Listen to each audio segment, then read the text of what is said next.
ये है पाकिस्तान के एक्स क्रिकेटर जो आजकल पॉलिटिक्स की दुनिया में घुसने की कोशिश कर रहे हैं। किसी तारुफ के मोहताज नहीं है। मिस्टर आफरीदे लाफरीदे। लगता है WCL के भारत और पाकिस्तान के बीच होने वाले मैच के रद्द होने से काफी नाराज चल रहे हैं और गलतफहमी में रहना तो जैसे इनका परम सिद्ध अधिकार है। आइए सुनते हैं। यार मुझे पता होता कि मेरी वजह से रुक रहा, मैं ग्राउंड, मैंने इसको कहा मैं ग्राउंड ना जाता, लेकिन क्रिकेट होनी चाहिए। यही तो तुम और तुम्हारे मुल्क की सबसे बड़ी प्रॉब्लम है। कंट्रीब्यूशन कुछ करते नहीं हो पूरी दुनिया में और इंपॉर्टेंस अपनी सबसे ज्यादा समझते हो। तुम कह रहे हो कि तुम्हारे अकेले की वजह से भारत ने खेलने से मना कर दिया। अबे बैल बुद्धि, क्या किसी भारतीय खिलाड़ी ने बोला है कि हम आफरीदे लाफरीदे खेलेगा तो हम नहीं खेलेंगे?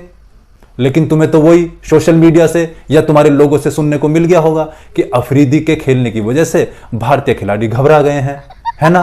तो भैया देखो, आतंकवादियों से घबराना तो देखो बनता है। मैंने सुना है कि तुम्हारे चचेरे भाई को भी BSF ने निपटा दिया था कुछ समय पहले। क्रिकेट बहुत इंपॉर्टेंट स्पोर्ट्स क्या है, क्रिकेट क्या है, हम शायद अफरीदी कुछ नहीं है उसके सामने। अरे तुम वैसे भी कुछ नहीं हो, ये तो तुम्हारे लोगों ने तुमको चढ़ा के रखा हुआ है। बेवजह अंधों में काने सरदार बने हुए हो। तुमको बनना है पाकिस्तान का PM। अभी तुमने 2 महीने पहले भारत के प्रधानमंत्री को भर भर के गालियां दी हैं। हिंदुस्तान के किसी खिलाड़ी ने तुम्हारे PM को गाली नहीं दी है, लेकिन तुम्हें तो चुल्ल भरी हुई है। तुम्हें बनना है PM पाकिस्तान का। तो ये गलतफहमी छोड़ो कि तुम्हारी वजह से भारतीय टीम ने खेलने से मना कर दिया। खेल पहले एज ए स्पोर्ट्स, जो क्रिकेट है वो हर एक से बड़ी है। तो यस, हम भी तो यही कह रहे हैं मिस्टर आफरीदे कि तुम्हारे लिए मुल्क से बढ़कर क्रिकेट है। देखो भाई, हमारे लिए तो नहीं है। हमारे लिए तो ना क्रिकेट है, ना कोई मजहब है, कोई चीज देश से बड़ी नहीं है। हमारे लिए देश सर्वोपरि है। लेकिन तुम्हारे केस में ऐसा नहीं है। क्रिकेट खिलाड़ी से बड़ी हो सकती है, लेकिन देश से बड़ी कभी नहीं हो सकती। यह बताओ कि अगर पाकिस्तान को इजराइल के साथ खेलने के लिए बोला जाए, हालांकि इजराइल क्रिकेट नहीं खेलता है, लेकिन फिर भी हाइपोथेटिकली हम तुमसे यह बोल रहे हैं कि तुम इजराइल की टीम के साथ खेलो, तो क्या तुम खेलोगे? तुम नहीं खेलोगे, क्योंकि वहां तुम्हारा रंग गिरगिट से भी तेज बदल जाएगा। वहां तुम्हारे लिए क्रिकेट फिर ऊपर नहीं होगी। और तुम कितने बड़े बेगैरत हो यार। भारत ने 2 महीने पहले तुम्हारा इतना बड़ा नुकसान किया है, तुम्हारे आतंकी ठिकाने नष्ट कर दिए, तुम्हारे एयरबेस तबाह कर दिए, बम बजा दिए तुम्हारे ऊपर, लेकिन तुम बेगैरतों की तरह फिर भी क्रिकेट खेलने के लिए मचल रहे हो हैं? सच में अगर अपने देश से प्यार करते ना तुम, तो भारत के साथ क्रिकेट कभी नहीं खेलते। लेकिन आखिरकार रोटी पानी का सवाल है, तो भैया भारत से तो ये रोटी पानी मिलने वाली है नहीं।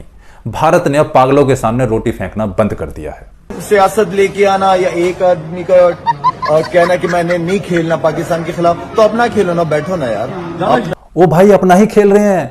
मैक्सिमम स्पॉन्सर भारत के हैं, ऑर्गेनाइजर भारत के हैं। हम तो अपना ही खेल खेल रहे हैं। तुम जीभ लपलपाते हुए आए हो। तुम हो बेगैरत। जहां देखी तई परात, वहीं बिताई सारी रात। तुम्हारी तो वो वाली कहानी है।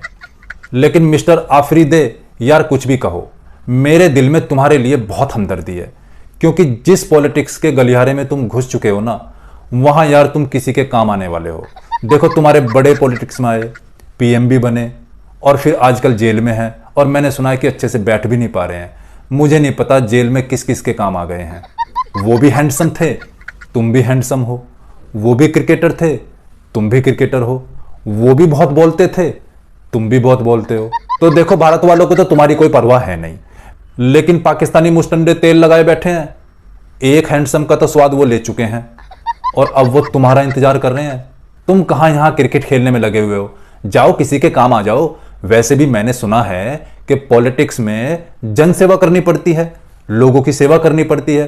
तो तुम भी जनहित में कोई गलत कदम उठाओ और किसी के काम आ जाओ। जाओ, मेरी वजह से मैच नहीं खेला भारत ने। कितनी गलत फहमी है।